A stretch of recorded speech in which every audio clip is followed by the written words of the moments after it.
Hello बच्चों, let's read the question. Graphite and iodine are the only non-metals possessing luster, which is actually an important attribute of metals. Comment on the statement with proper justification. तो इस question का अगर हम की concept की अगर हम बात करें तो वो बन जाता है यहाँ पर excitation and D excitation of electron.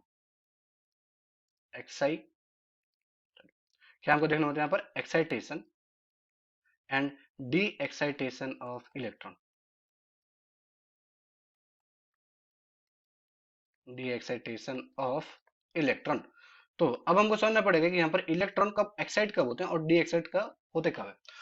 जैसे कि जब लाइट कोई भी मेटल पे या फिर कोई भी ऑब्जेक्ट पे जब गिरता है, अगर वहां पर फ्री इलेक्ट्रॉन्स है तो फ्री इलेक्ट्रॉन क्या करते हैं कि light as a energy source है तो उसको वो एब्जॉर्ब करते हैं, और जब वो एब्जॉर्ब कर रहे हैं तो इलेक्ट्रॉन फिर एक्साइट होते हैं, मतलब हायर एनर्जी लेवल पे जा रहे हैं क्योंकि ज्यादा एनर्जी हो चुका है। पर वो हायर एनर्जी लेवल वो स्टेबल नहीं है, तो बिकॉज स्टेबल नहीं होने की वजह से वो आते हैं फिर डी एक्साइड होते हैं, और जब वो डी एक्साइड होते हैं वो जो एब्जॉर्ब लाइट होता है वो एब्जॉर्ब लाइट को क्या होता है वो छोड़ते हैं, और वो जो जो लाइट एब्जॉर्ब करते हैं जो after going excitation that will go under visible range.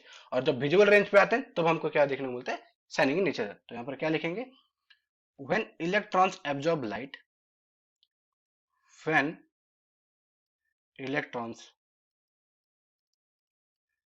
Absorbs light they goes to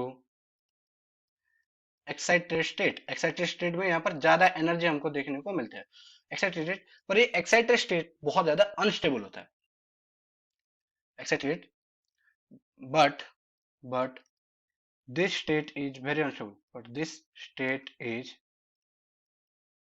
very unstable very unstable due to which they due to which they मतलब electrons comes back to comes back to comes back to lower energy level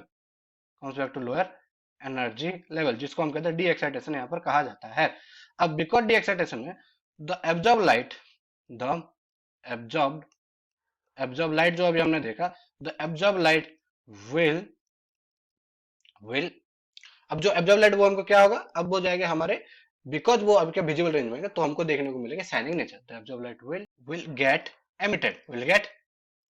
emitted due to which, because ये emission होने की वजह से क्या होता है कि आयोडीन का स्ट्रक्चर बहुत बड़ा है, तो इसकी वजह से क्या होता है कि जो आउटरमोस्ट इलेक्ट्रॉन अगर हम देखें जो वैलेंस शेल है, बिकॉज शील्डिंग इफेक्ट की वजह से क्या होता है कि वो जो फोर्स ऑफ अट्रैक्शन है बहुत ज्यादा कम होता है, इसी वजह से वो इलेक्ट्रॉन को फ्रीली मूव कर सकता है और वो एक्साइटेशन और डी एक्साइटेशन स्टेट में जा सकता है। सिमिलरली ग्राफाइट के केस में अगर हम देखें तो ग्राफाइट एक नॉन मेटल है, पर मेटल क्यों है, क्योंकि यहाँ पर फ्री इलेक्ट्रॉन है।